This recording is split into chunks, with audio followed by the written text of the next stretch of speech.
Chapitre 7. Le siège de Ballycarbery. Shay envoya des messagers faire état de la situation, et les préparatifs de défense du château commencèrent aussitôt. Je fus soulagé de voir qu'on arrachait le lierre des murs pour empêcher l'ennemi d'y grimper. Les hommes des propriétaires terriens furent là le lendemain. Ils étaient beaucoup moins nombreux que ceux que j'avais espérés, une cinquantaine. Mais ils apportaient des armes, du matériel et des provisions, plus qu'il n'était nécessaire pour couvrir leurs propres besoins, si bien que le château était à présent suffisamment pourvu pour soutenir un siège. Néanmoins, nous disposions d'à peine 80 combattants. « Je pensais que vous auriez rallié davantage de gens à votre cause », fit remarquer l'épouvanteur. Nous observions du haut des remparts l'arrivée d'un nouveau contingent dont le chef de l'Alliance pour la Terre nous avait annoncé l'approche. Il se composait de 5 hommes et de 2 chariots tirés par des ânes, si chargés qu'ils menaçaient de s'écrouler. « La situation n'est ni pire ni meilleure que ce à quoi je m'attendais, dit Shay. Chaque propriétaire doit aussi assurer sa défense et garder assez de personnel à ses côtés. » L'épouvanteur médita la réponse tout en regardant le soleil, déjà bas au-dessus de la mer. « Quand lanceront-ils l'attaque ?» demanda-t-il. « Cette nuit ou la prochaine, supposa Shay. Ils viendront de l'est, par la montagne. »« Combien sont-ils ?»« 150 environ, si l'on en croit nos dernières estimations. »« Tant que ça ?» Les sourcils de l'épouvanteur s'arquèrent de surprise. « Combien d'entre eux sont des mages ?»« Une cinquantaine, auxquels il faut ajouter une demi-douzaine d'apprentis. Les 2 tiers d'entre eux viendront. Les autres resteront au fort de Steg. »« Et leurs visiteurs, leurs partisans ?»« Ils ont une trentaine de soldats, ainsi qu'une dizaine de cuisiniers et d'artisans, bouchers, tanneurs, maçons. Quand une bataille s'annonce, ils ont le moyen de grossir leur rang. Ils enrôlent des conscrits, parmi les plus pauvres, ceux qui ne possèdent qu'une masure et un lopin de terre, et sont sans cesse au bord de la famine. Ils combattent aux côtés des mages, en échange de nourriture pour leur famille, mais aussi poussés par la peur. Comment refuser de prendre les armes quand un émissaire des mages vient jusqu'à votre misérable demeure pour vous recruter? Toutefois, ces gens seront mal équipés et affaiblis par la faim. Alors que vous-même et vos gens, ayant été bien nourris tout l'hiver, vous serez forts et prêts au combat. Shay ne parut pas remarquer la note de désapprobation dans la voix de mon maître. J'étais de son avis. Nous devions nous opposer à l'obscur et à la menace que représentaient les mages, mais, comme bien souvent en ce monde, les puissants luttaient pour préserver leur terre ou leur honneur, tandis que les pauvres souffraient. « C'est certain, acquiesça Shay. Le château regorge de provisions, alors que nos assiégeants ne recevront que de maigres rations. J'estime que dans moins d'une semaine, s'ils n'ont pas fait de brèche dans nos murailles, les mages se retireront. Nous les harcelerons tout le temps de leur retour à Steg, et la forteresse finira par tomber, nous donnant enfin la victoire. » Je dormis bien cette nuit-là, mais fus tiré d'un profond sommeil par Alice, qui me secouait le bras. Il faisait encore nuit, et elle tenait une chandelle. « Ils sont là, Tom !» cria-t-elle alarmée. « Les mages, toute une troupe !»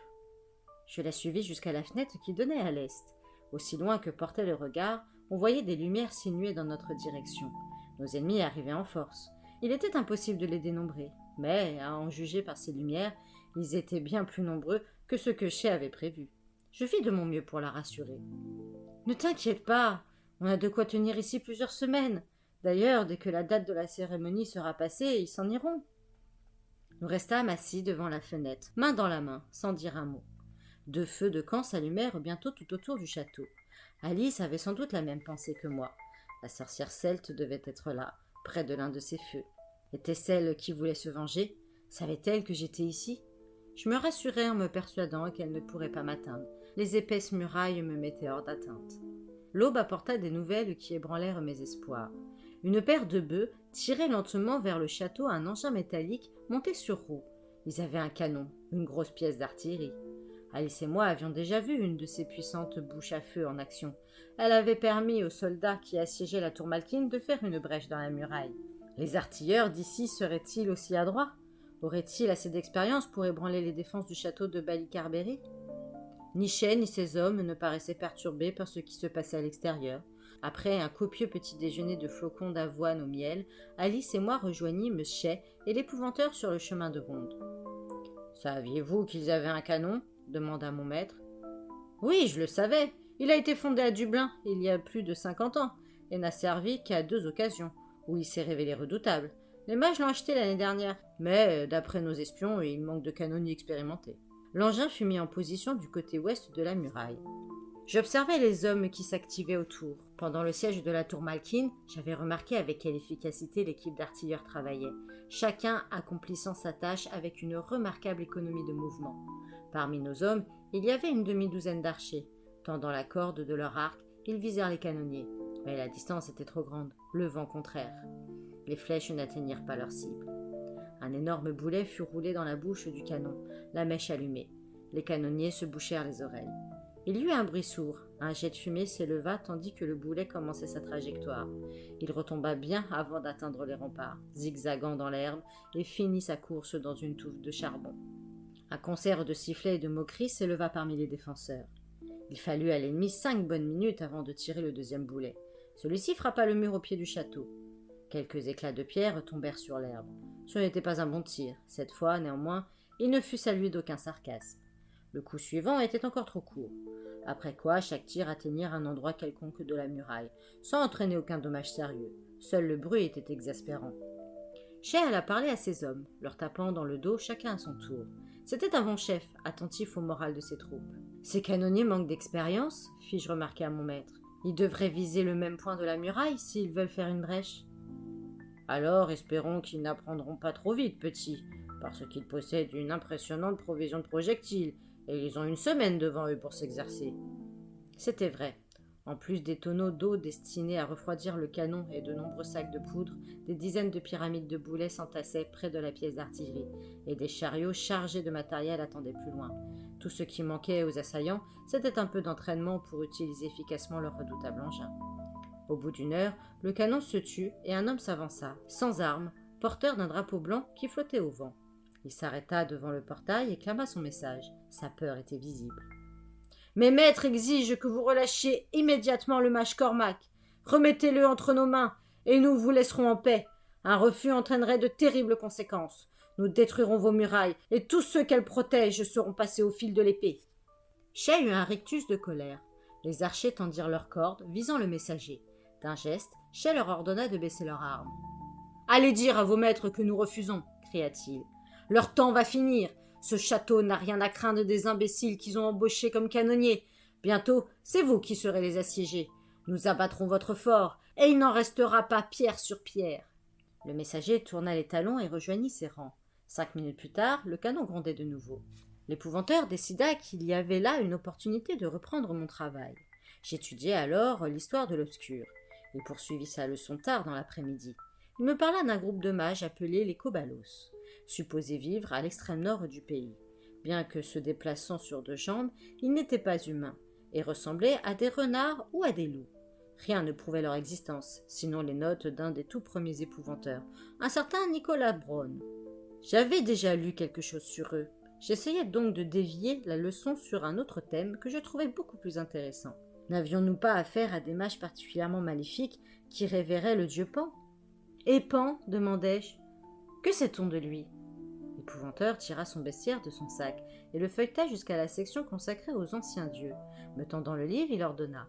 « Lis d'abord ceci, tu poseras tes questions après. » Le chapitre sur Pan était fort court. Je le parcourus rapidement. Pan, le dieu cornu. Pan est l'ancienne divinité vénérée à l'origine par les Grecs, qui gouverne la nature et apparaît sous 2 aspects différents. Il se manifeste parfois sous l'apparence d'un jeune garçon soufflant dans une flûte de roseau. La mélodie qu'il en tire est telle qu'aucun chant d'oiseau ne peut l'égaler, et que les rochers eux-mêmes dansent en l'entendant. Son autre forme est celle d'une terrible divinité dont l'approche rend les humains fous de terreur. Le mot panique vient de son nom. Sa sphère d'influence s'est maintenant étendue, et les mages caprins d'Irlande lui rendent un culte. Après 8 jours de sacrifices humains, Pan sort de l'obscur par un portail et prend brièvement possession du corps d'un bouc. Il transforme l'animal en un être trop horrible pour être contemplé. « C'est tout ?» m'étonnai-je. « Il n'y a pas grand-chose sur lui. » »« En effet, nous tâcherons d'en apprendre davantage ici. Bien des choses ont changé depuis que j'ai écrit ceci. Nous savons maintenant que la cérémonie a lieu 2 fois l'an. Mais ce que j'ai toujours trouvé intéressant, c'est la dualité de Pan. Il peut apparaître sous les traits d'un jeune musicien presque bienveillant. Son autre aspect est terrifiant et appartient sans conteste à l'obscur. « L'obscur » dis-je. « Pourquoi une chose pareille existe-t-elle ? Comment cela a-t-il commencé ?» Personne ne le sait, on n'a que des hypothèses. Je continue de penser que l'obscur se nourrit de nos fautes. La cupidité et la soif de pouvoir des humains le rendent sans cesse plus fort et plus dangereux. Si nous pouvions changer le cœur des hommes et des femmes, l'obscur serait affaibli, j'en suis sûr. Mais j'ai vécu assez longtemps pour savoir qu'il est plus facile d'empêcher la marée de monter. Si on réussit à entraver le malin, ce serait un début, non? Sans aucun doute, petit. L'air sombre, l'épouvanteur continua. La situation ne peut pas être pire qu'elle ne l'est. Farel Shay lui-même, un ennemi de l'obscur, est prêt à employer la torture pour parvenir à ses fins. Voilà qui prouve combien tout va de travers. Je pris soudain conscience du silence. Le canon s'est tu, dis-je. Il s'est peut-être fendu à cause de la surchauffe. Il faut beaucoup d'eau pour refroidir un canon. Si les canonniers n'y prennent pas garde, ils peuvent même exploser, tuant tous les hommes alentour. Ces types n'étaient pas des experts, ça risquait bien de leur arriver. J'avais à peine fini de parler qu'on frappait à la porte. Un messager entra sans y être invité. Nous étions attendus d'urgence sur le chemin de ronde. Nous grimpâmes les escaliers, bousculés par des hommes en armes qui montaient aussi. Que se passait-il? Alice, déjà sur place, vint aussitôt vers nous. Je clignais des yeux, ébloui par le soleil couchant qui rougissait la mer. Alice, une main en visière, pointa le doigt. « Les mages se sont réunis autour du canon. Ils préparent quelque chose. Shay est inquiet. » Elle finissait à peine de parler que les soldats postés sur les remparts s'écartèrent pour laisser passer leur chef. « Je crois qu'ils essaient d'utiliser la magie, » nous confia-t-il. « Il y avait peu de danger qu'ils invoquent l'obscur à Kilorglin. Ils n'étaient que 2. À présent, ils sont 9. » J'observai la scène. Les mages formaient un cercle autour du canon. Puis je compris que leur attention n'était pas dirigée vers la bouche à feu elle-même. Les servants étaient agenouillés, et les mages avaient posé les mains sur leur tête et leurs épaules. Ils transféraient leur pouvoir. Quelle sorte de pouvoir? Le talent et l'expérience d'authentiques canonniers? Probablement. Sur le chemin de ronde, les défenseurs s'étaient tus, mais le vent qui soufflait de la mer nous apportait la psalmodie des mages. Des frissons glacés me coururent le long du dos. Même à cette distance, je percevais l'aura de la magie noire, puissante et dangereuse. Dangereuse à quel point? Nous la prîmes 10 minutes plus tard, quand le canon tonna de nouveau. Le premier boulet frappa la muraille à la gauche du portail, le deuxième également, et le troisième. Chaque tir avait atteint exactement le même point. Il ne restait qu'1 heure avant la nuit. Cela leur suffirait néanmoins pour nous causer d'importants dommages, malgré l'épaisseur du mur.